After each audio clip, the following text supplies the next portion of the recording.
कौन आउ कहि आज्ञा ये कथा कहवाई आज्ञा बहुत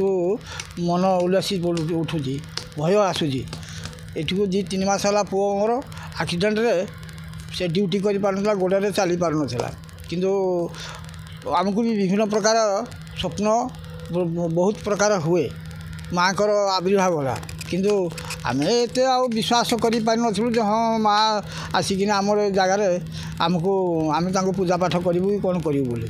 किंतु हठात आज मु रात्रि ठीक 4:30 बेले मु भी देखली आमर यही घर बाड़ी को आसा जो रास्ता से पाखे मु बसी मत भी गोटे दृश्यमान है गोटे साप आसी मो पाखे जमी अदाड़ी हो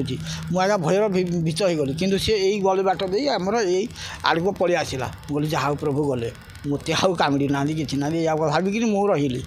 किंतु ठीक सकाल पाइला बेलू पुओ जाइए देखो आपा यहीटा मु